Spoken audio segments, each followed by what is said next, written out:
Hey there. Another one from the cycling diaries, which I'm starting to become a bit of a fan of. So in this, I had the flash of brilliance while in the gym as to what I'm going to talk about today. This is in relation to the decision that I'm about to make. I'll give you some background. Now, as you might have seen this morning, I believe I was on a bit of a surge of so I'm gonna simplify diet, just use my intuition rather than my head to guide my decisions, and I'm going to fast today. Fast forward, say 12 hours, here's what happened. Very much fasted throughout the day,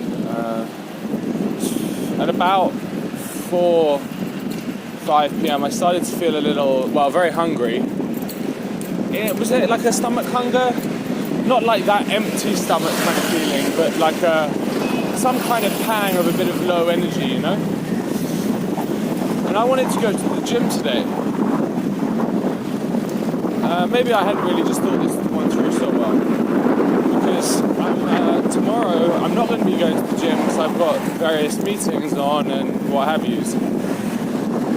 So I was like, well, if I go to the gym on an empty stomach now, I'm going to have nothing in the tank, and then I'm going to not exercise tomorrow, and that's 2 days of basically shitty exercise, which is not what I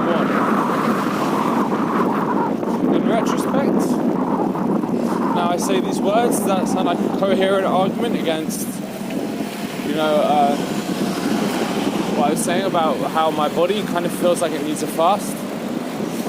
Maybe, but when we're in the world, we're in the world of arguments. We're in the world of the head. Whereas what I'm doing right now is with my nutrition is trying to drop into the body. And what did my body say? My body was kind of saying it's hungry.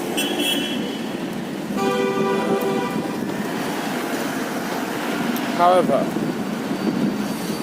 I think the initial decision to have a little food was not where the problems started. The problem was how kind of guilty relationship with that decision and then what ensued.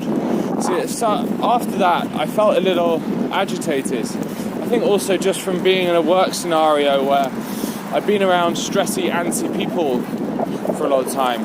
I noticed myself getting a bit stressy, antsy, rushed, you know.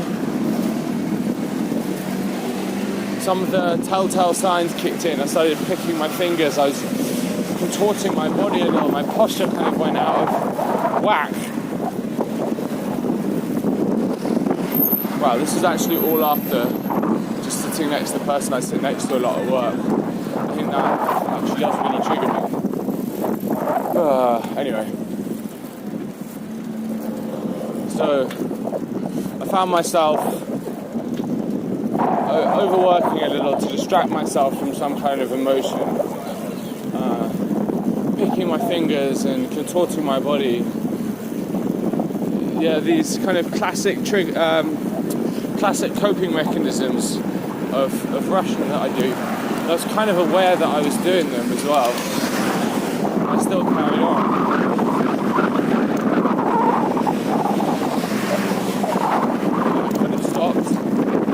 I could have let go and taken some breaths. That's fine.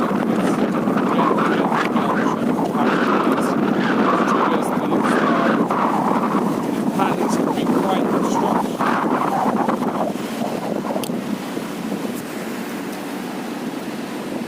But then, so after having that little meal, I found myself excitedly opening Karma app. Karma is now where I get my meat from, because you can get half price meals that are about to be thrown away. That's how I can get meat. Anyway, I opened the app, and before I knew it, I was fiddling around to try to source some meat to get. I then went, got myself a meal in Karma, and then found myself rushing and hopping off into the shop next door to buy a little chocolate cake and eating that in this semi-guilty fit, you know?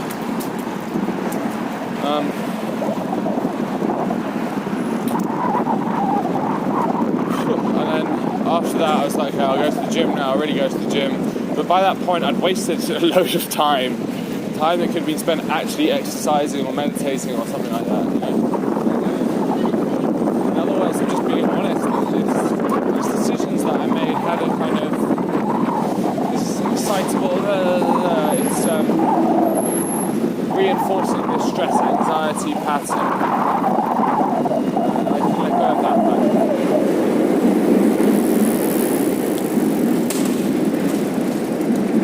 And then when I was on my way to the gym, I was like, okay, I really haven't eaten much. Like it's not at all crazy. I mean, total today over the course of those 2 hours, I've eaten maybe 1,500 calories.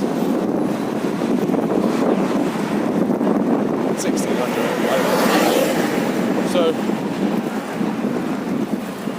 then I started wondering, okay, well, what if I eat one of my meals that I have pre-prepared at home when I get home, and then tomorrow I'll just fast the whole day. That whole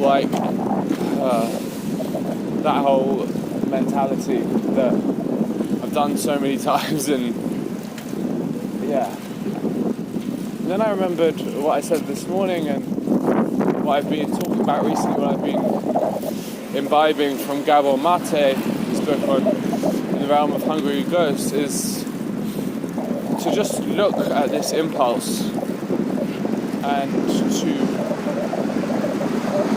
see it for what it is. This is a brain thing. This is a brain reaction, some kind of idea. Now, where does that come from? I suppose it comes from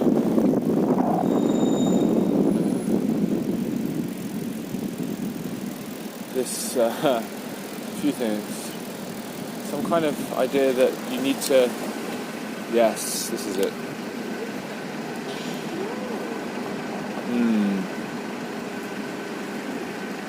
I think this is inherited from my mum. It's this idea that I need to deal with everything now, just get it out of the way now, and then I can relax, chill out later. So in this context, it's like I'll eat now to get it out of the way, and then I will enjoy myself later and enjoy the nice feeling of not being overfull and over-digested later. And really that comes from a sort of anxiety of wanting to just make things okay. And this anxiety is often rooted in trauma. Well, always are really.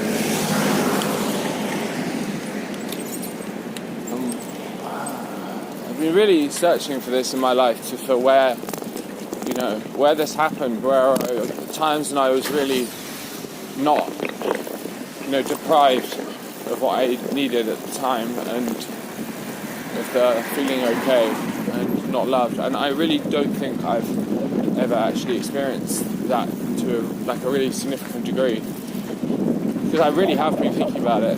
However, I know that my mum has felt that, this feeling of shit, need to make everything okay, panicking kind of, and that habit, that train of thought has been passed on to me, that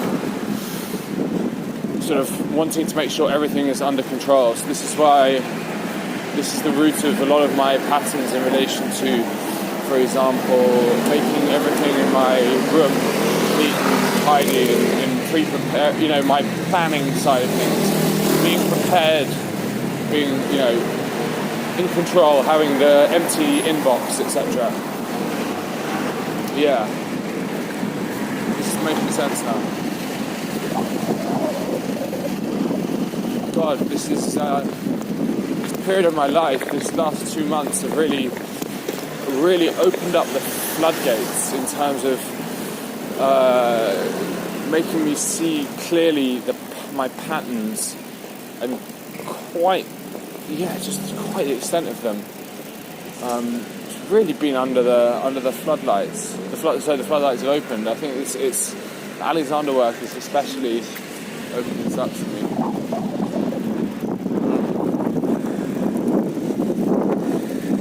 So I was going around in my head in circles, being like, okay, should I do this? Should I do that? Should I do it? And then I just remembered my advice to myself from this morning, which was just go with your body. What does your body say? What does my body say?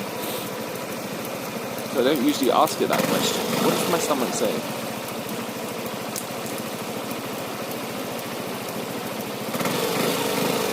It says it's fine. It's not hungry. Actually, it says that eating late at night might disrupt my sleep. Eating to my bedtime, it's not going to do good. And also, I know what will happen if I eat a lot now. It will result in me doing the same kind of shit tomorrow. And I, of course, know this. Oh yeah, and one other thing. I've been employing my friend Sammy as a kind of mini support structure, you see. Because I realised that with the patterns I have, my decision making can often be far too quick. So I'm doing stuff before I even know it, engaging my patterns. And I said to Sammy that this period, 2 weeks, I'm not going to eat outside the areas, outside the times of 11 a.m. to 7 p.m. I'm not going to eat more than 2,000 calories in the space of 2 hours, and I'm not going to eat when I am less than 5 out of 10 full. So these are quite broad, easy things to follow. I'm not going to have any cacao. And it's important to follow these things, to stick to your rules. It's nice when you have a support structure to actually use it as a tool rather than instead of see it as rules. The support structure is there to liberate me, not to shackle me. So thank you, Sammy, for that.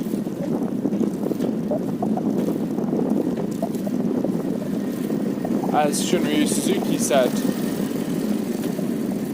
the purpose of rules is to allow you to be truly free. There's great freedom in having a structure which helps you not do the things which fuck yourself over. And how can I use this moving forwards? I think, with the permission of my friend Sammy, I think it would be useful to have some kind of... Oh shit. Headphones fell out. Pause.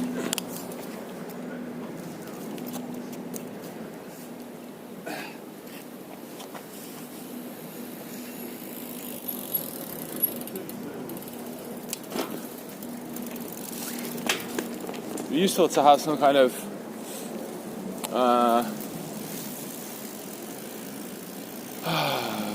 bit more of a system around it, where I say, okay, here's what I'm doing, and I check in every time. But this is difficult. How do I tread the line between some kind of structure and system, and then on the one hand that I really, commit to, and then on the other hand,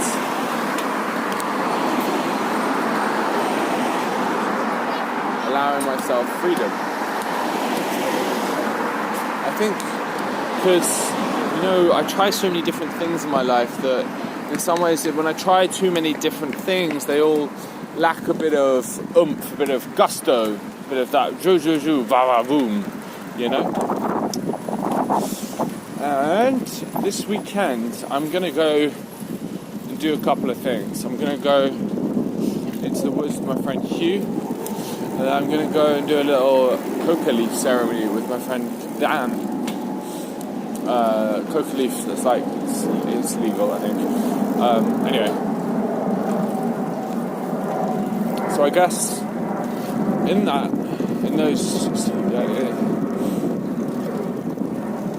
those meetings, I will talk a bit about what I'm up to at the moment, what's important for me what's going on for me at the moment.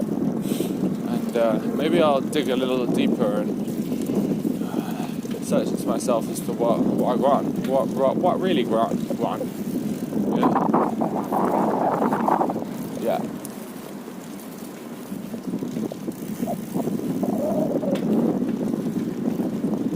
What I want.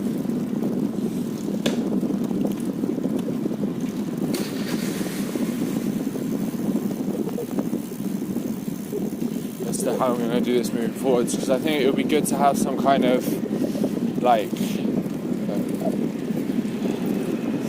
clear the confusion and the different things a bit, because at the moment I've been keeping, I've got my normal diary, I'm recording stuff in my video diary, I've got a little notepad in my pocket, and I've got a food diary, so I'm keeping. Is there any way that we can simplify this?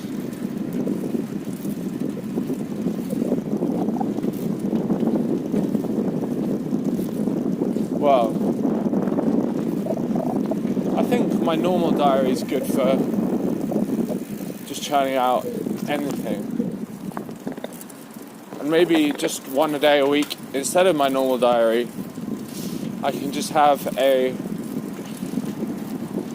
morning dedicated to giving Sammy a little update on how my week's been.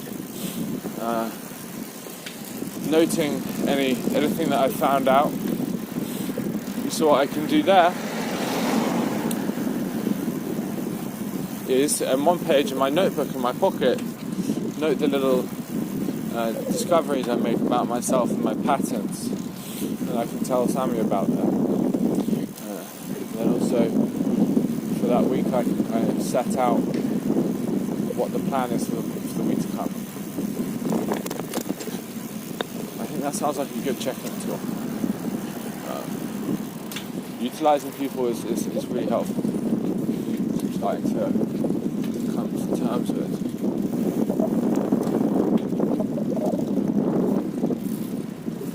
Over-reliance on people is not good, but I don't think I'm in danger of that at all. Much more in the opposite direction. Okay. And another thing is, I'm about to get home now, and really, for me, I'm about to go to bed without eating this meal, which on a lot of other days I would have had. Really, I would have compounded that pattern. I might have even eaten that meal and then had something else more and then woken up really feeling like crap. So, to the extent that my suspicion is correct, and I will successfully make it up the stairs into bed without, no worries mate, without a detour to the kitchen, then we can call this, for want of a better word, a win. Or we can say a little rewiring in a positive direction. This is possible. Really is. Oh, wow. It's nuts. This whole Alexander technique and journey and all the other things I've been doing, it's really made my patterns so much more obvious to me. Quite terrifying at times. Yeah, it doesn't stop me doing the patterns, but immediately awareness, and then I suppose awareness is the first step, and then the second is taking the courage to surrender it and see what happens when you don't do that pattern. You don't fall into the familiar suffering that comes with following a destructive pattern. But of course, I know that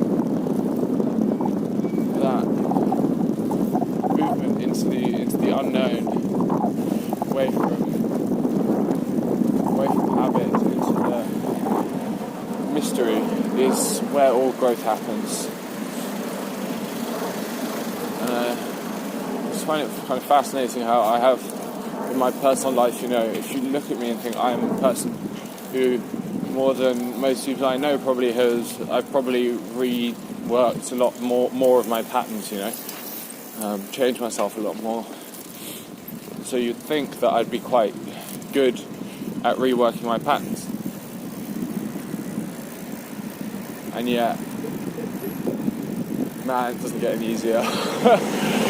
And man, it makes you think, fuck me, if this is me, then, and if I am right in saying that I have been, I have reworked more of my patterns than the normal person, then I feel sorry for the normal person.